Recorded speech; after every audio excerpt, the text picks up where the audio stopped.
Dan, we're jumping right back in. How are you? Good. So many things have happened since a week ago since we talked.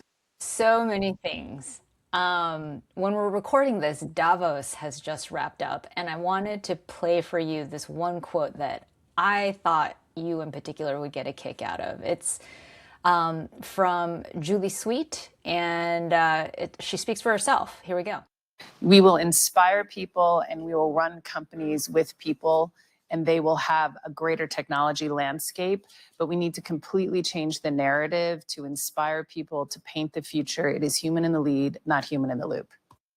We will inspire. So, human in the lead and not human in the loop. So, human in the loop is a term that you and I have both come across quite a bit. We've used it quite a bit. I would love to discuss with you what that means and what it would mean to kind of shift that way. Yeah, it's a good clip. First of all, I guess I'd like to start because I do have opinions about it. Surprise, surprise. I know you have opinions.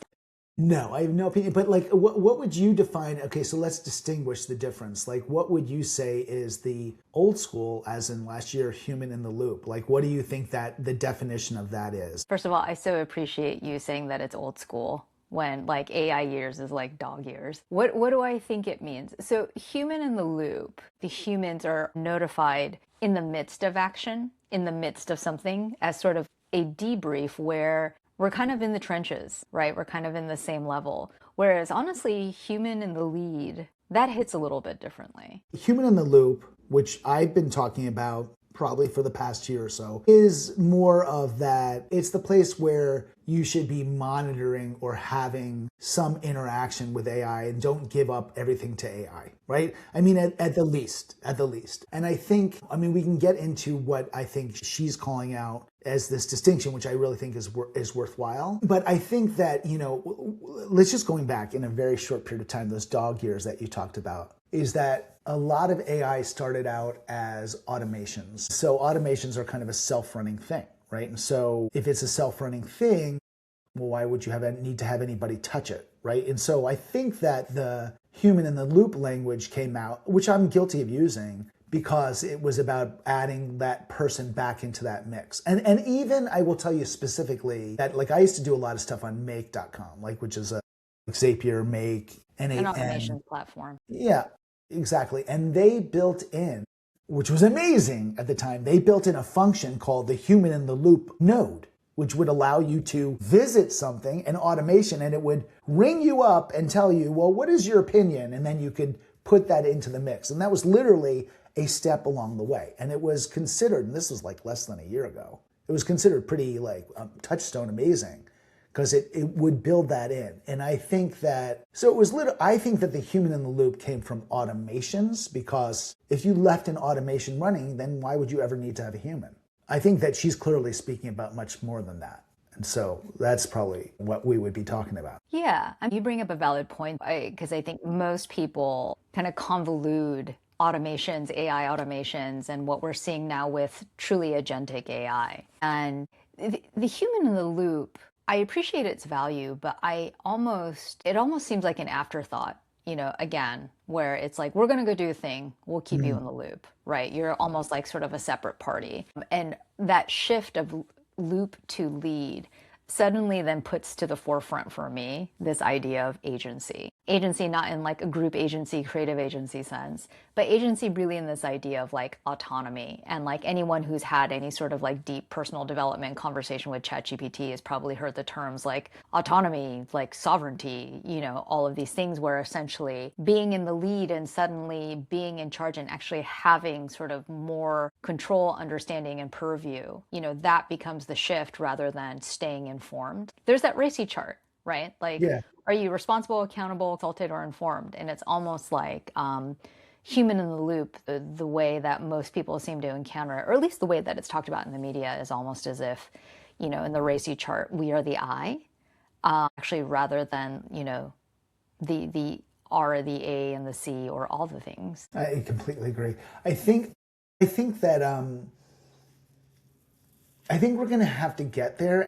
And there's the part where, I agree with her sentiment, and I can give you some examples of some of the things that I'm doing where I really feel that the overall output or the the process is better because there's a human in the lead. And I've gotten some pushback on that because I think that buyers of AI, they would like a set it and forget it kind of thing. Oh, why do I need to have this human? This human's more expensive. That definitely is something I've encountered as well, whereas that's almost the promise and expectation of AI is that it's a magic wand. And once we install it, it is, I'm going to let it cook and I don't have to touch it again. Completely. This is part of like when I was watching her clip, it was one of the things I wanted to talk to you about because I think I agree with what her sentiment. And I think it's who is the buyer of that sentiment? Like I could see that there are people like you and I and consultants and trusted experts that ought to be that human in the lead. I also think there are buyers, meaning billionaires and company owners, that are like, well, I just want to click a button and have it run. Why do I need, bless you, why do I need that human? And so I think it's not that I don't agree. I 100% agree. I think that there's still the market forces are that people see it as this or they see it as that. And I think it's actually three ways. I think there are there's buyers that say, no, I don't even need a human in the loop. Push a button, it's done. And then maybe we need somebody who checks it every once in a while. But like this person that spoke from Davos, that she's talking about the other third or the other portion of the hemisphere, which is people taking a lead in actually what is going on.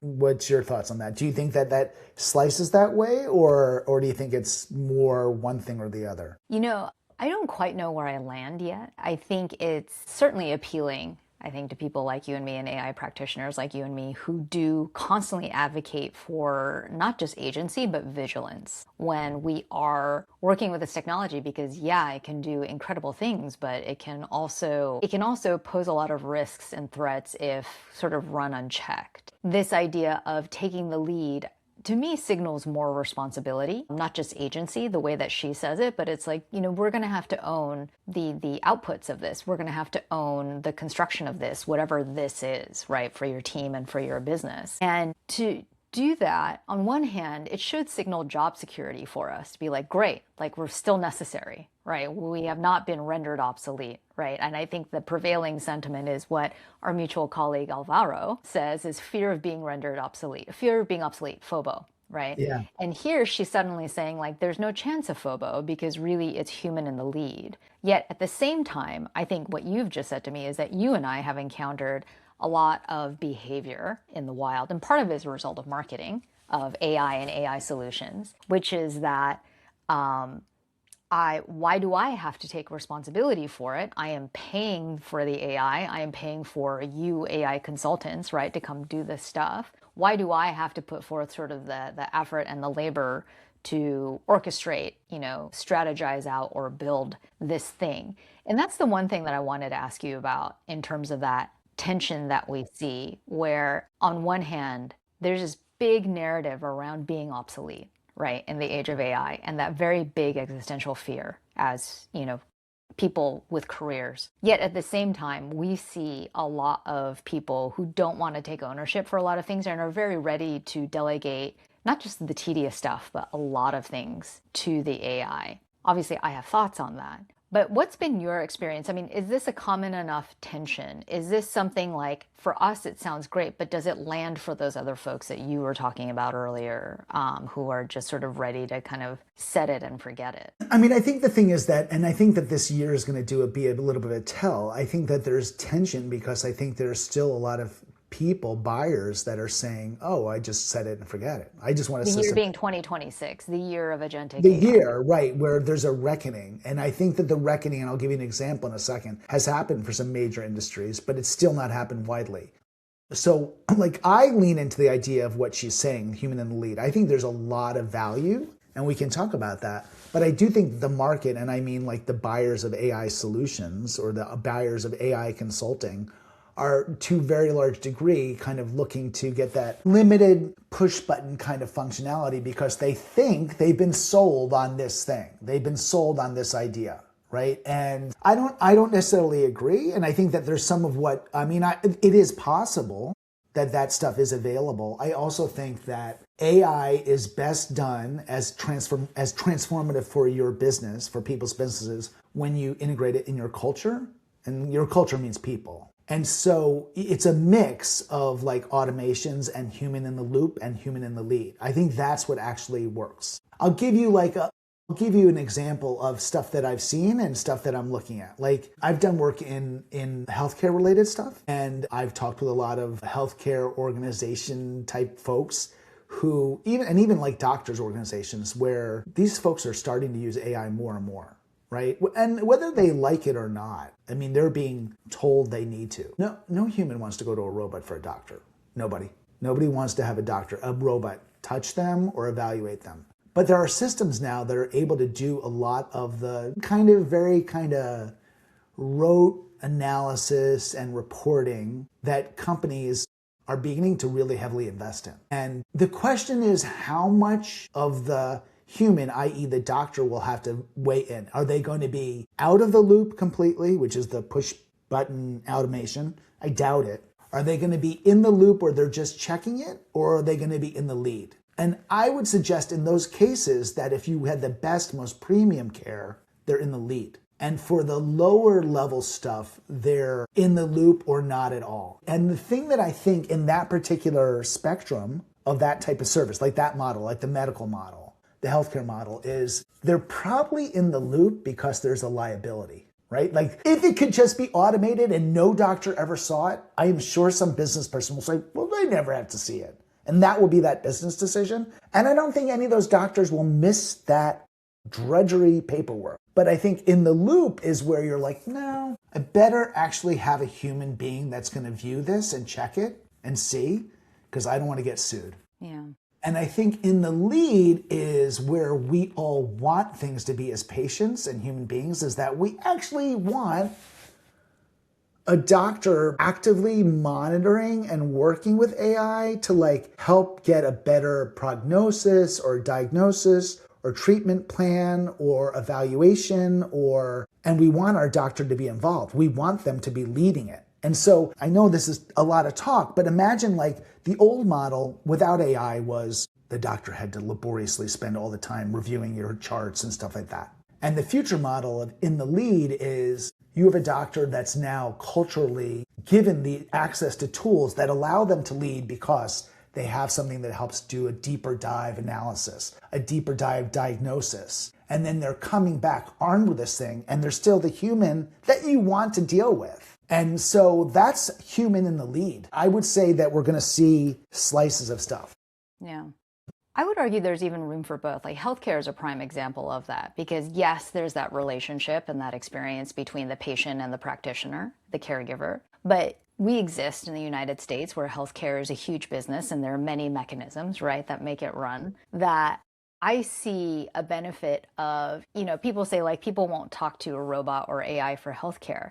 I actually would push back on that a little bit. I mean, we want that humanity and that empathy, but I think enough of us have been kind of pushed through the healthcare system where even with a human being, whether it be at reception, intake, or even like during the actual physician's visit, we didn't necessarily get that flavor, right, of humanity that, there certainly are some folks who are out there who could say like, actually, like I have more openness to that. But healthcare is a prime example where it's a mix of both, where human in the loop and those sorts of automations, or at least that AI integrated potential sort of integrations, could reduce the friction and therefore the pain points that I think a lot of people feel in the healthcare industry going through it, which is checking in. Like, how often do I have to fill out the form? How often do I have to give you my medical information to how many other people? Making that process a little bit more streamlined so that there are people in the loop, so that, to your point, eventually the ultimate product, right, of healthcare,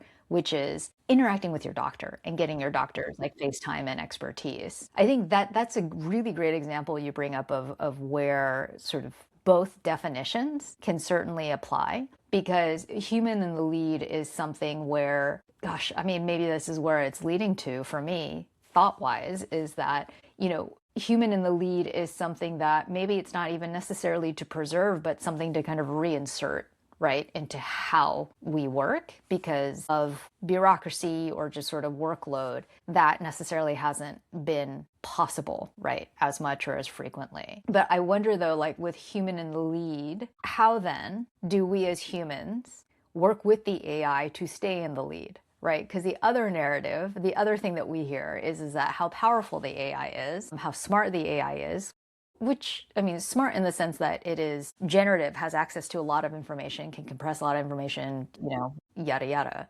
But then what is it that's required then to kind of stay in the lead, right? When working with AI, being kept in the loop, okay, knowing what's going on, that there's a baseline, a standard, but leading then with the AI. What's your take on what it takes to be that human in the lead? That's a really good question. So I didn't hear all of like what she spoke with later on in her presentation. She had MIT in the background, so I trust that she has a lot of knowledge that I wasn't exposed to. So, you hear the soundbite about human in the lead, and then there's probably other context. So the context is, okay, if 2026 is the year where we assign that humans ought to be in the lead with AI, well, what does that mean? And I think you're kind of getting at that. Like, what does that mean? I think that means probably if we are going to still try to fight to be human and have a human in the lead, that we have to prepare ourselves. Because the scale at which we can now, things that were always done and they were tedious, and you had a person, you had a guy that did the filing of the report, and it was drudgery, but it was somebody's job. That's kind of going away. And whether I feel good or bad about that, and I don't feel good about it, but that has happened. Right? And so if we're to be humans in the lead, we have to accept that requires us to lead. And that leadership means having a better understanding of what AI can do and can't do, having a better understanding of what humans ought to do and want to do and should do, and where you fit in the marketplace, like where you're, and it's all changing, right? Like it's literally doctors So as an rapidly. example. Yeah. Doctors as an example, they cannot be the same doctor they were. Sorry, doctor friends. They cannot be the same doctor that they were last year because the world has changed. And so there will be vendors that'll say, oh, I have a virtual doctor or whatever, and it's software. And so there's market pressure for them, but it gives them an opportunity to lead, or even for plumbers. I mean, in some ways it's a win for people, and in some ways it's a lose. In order to lead, sometimes something comes around and you are led and you accept the leadership that you get. And sometimes you're pressured to lead yourself. But I think that it's on all of us that if we're going to pursue that goal of human in the lead, then we need to choose to lead. And the way we do that is we have a better understanding of what AI can and can't do.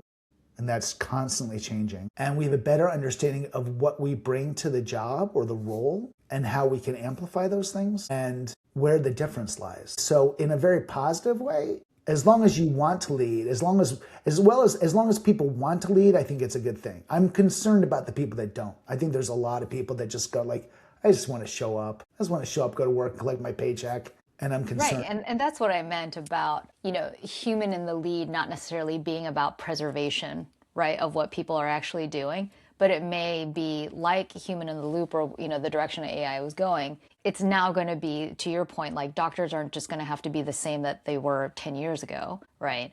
Right. It's going to be a shift no matter what, whether it's like AI is coming and there's human in the loop as a concept, but like AI is coming and you're actually going to have to take the lead. Yes. And it makes me wonder then if this whole idea around AI kind of getting rid of the mediocre, right?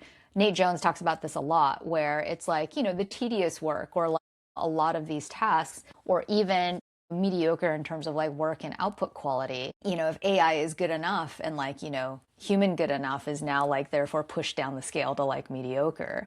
Yeah.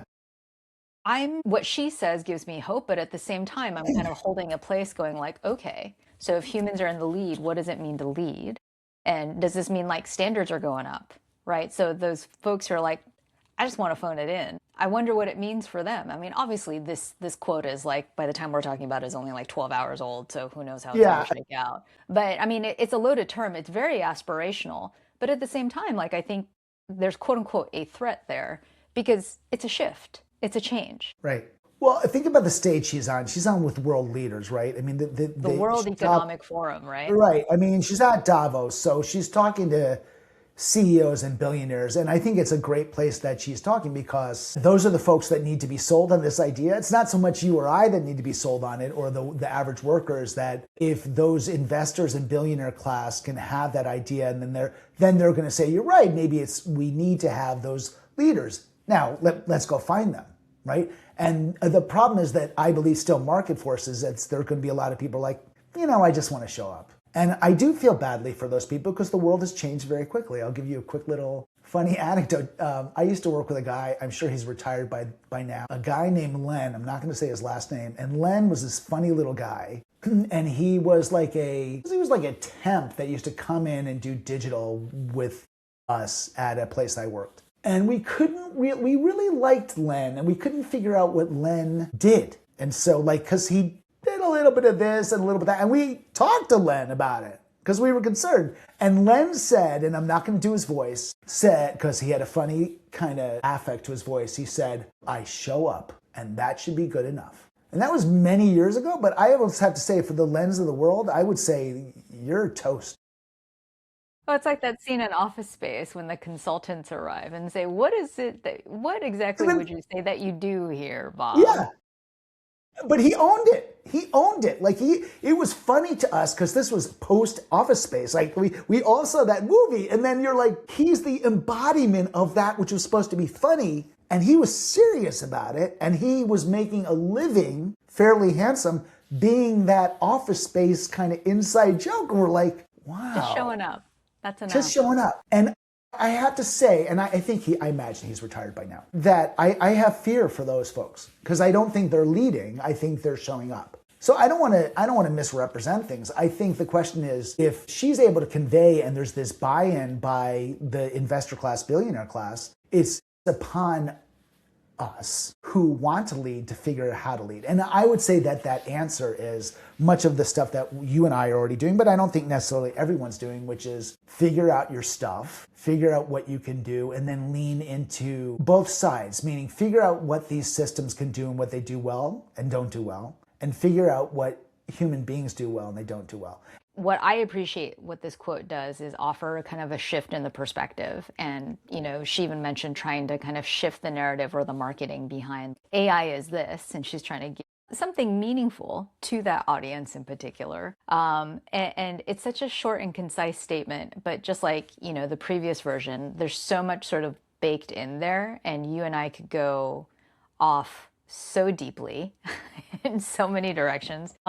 But what I would say is then, in terms of anyone who hears her and says this and thinks, okay, I'm not quite phoning it in, but I'm not quite at a point where I'm at a leader, what would we say to them? So if anyone who hears this and just kind of offhand, maybe out of context, and says okay, all right, I'm not gonna, I'm not like your old colleague, but I'm not CEO, I'm just starting out in my career. What would we say to them?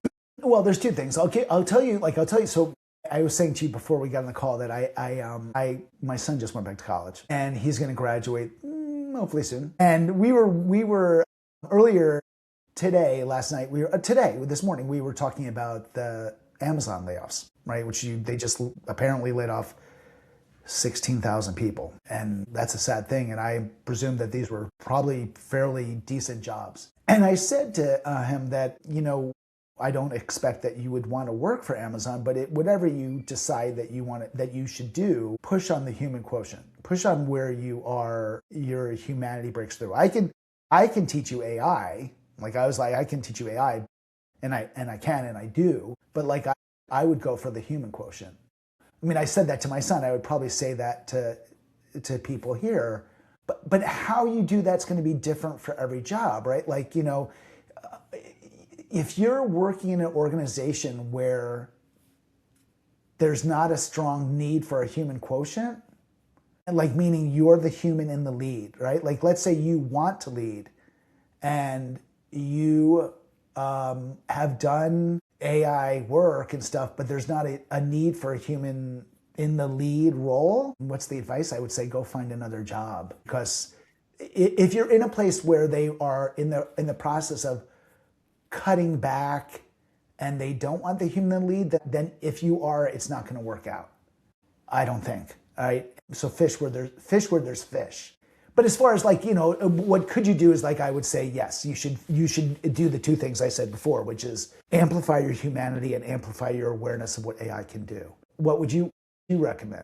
I would steer the conversation around this idea of agency and understand from not just this person, but like I think each and every one of us needs to understand like what is it where we feel like we really have agency in terms of feeling like we can control what we can control, right? Because there are things that we can't control. And so based off of that, and then maybe their interests and their skills, right? That's sort of the practical approach. From sort of a bigger picture, what does this mean for the rest of us humans approach? It's similar to your take on dig into like what makes you human and your humanity, but it's really more along the lines of it really is presence and like how you show up, right? That's a big part of it.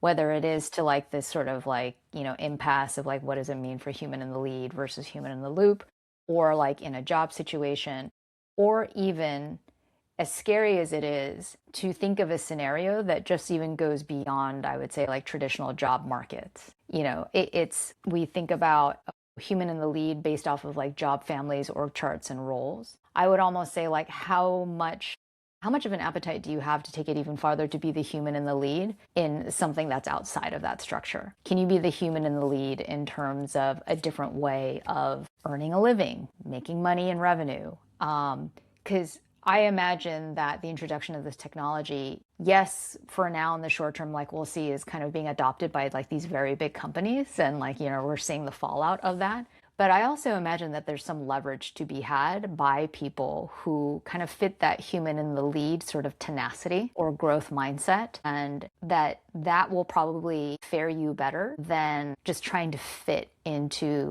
maybe like a traditional sort of job path or a job role. That's my only sense and takeaway from it, regardless if it's human in the loop or human in the lead. I don't know how much viability there's going to be in sort of like this idea of job safety or job security. And so what is it that you can do to, I don't know, make yourself more viable? And there are people who are far more intelligent and smarter than I am who can speak to this, where this is their expertise. But as someone who is sort of mid-career herself, that's ultimately where it lands in terms of the track that I had in mind. That's not going to happen. Not because I'm not good at my job, but because all of these external things like AI have come to fore. So knowing what I know about myself, and that's part of the exercising the agency. What then can I do to kind of navigate and traverse this? And the reality is that while some options have been closed, there are probably inevitably a lot more options that have been open that I have not even opened my eyes yet to. And that in of itself is scary and challenging. Mm-hmm. And so, I mean, anyone who has had to upskill, change jobs, do whatever can absolutely empathize. But that would be my take, is think outside of like the org chart and the job function. Think into sort of what will serve you, no matter where you land. And, how open are you to really deviating from what you thought was going to be, your work life and your job life. But beyond that, I think like the rest of us, I have no bloody clue. Well, you took it totally meta. I was talking about job families, right? And I was talking about how to handle it in a job or a corporation. But I mean, you brought the much bigger narrative into the mix, right? Like this may be more than just like, how do you handle your job, right? Like how is it you find purpose? And so it goes back to everything that you may have gotten from your parents. I got kind of from my parents, which is like, if you don't like something, change it. If you don't like something, change it. Like, there's a lot of people that are uncomfortable with the political system, and you could whine about it, or you could decide to lead, and then maybe you will be the next local congress, but whatever. But that in of itself, that's agency as well, that's right? agency. That's another way to exercise your agency. Right. And I didn't hear the rest of her conversation, but I like that she is speaking to the billionaire investor class. Because I think the thing is, the world is changing. And so whether it's in your job or you decide that something is now shifted, I think it's up to us to lead. And I think that also kind of very much feel that if we're reliant on the robots, it's just not going to count. So it's up to us to lead, whether it's in a job or some other purpose. I think it's up to us. And so it's kind of a nice, it is kind of a nice thought. It's certainly deep. It is. And I think this is the perfect way to kind of end it with Dan saying it's up to us to lead. And I 100% agree. Yeah. Good conversation. Yeah. Thanks, Vanessa. Thanks, Dan. We'll catch you guys in the next episode.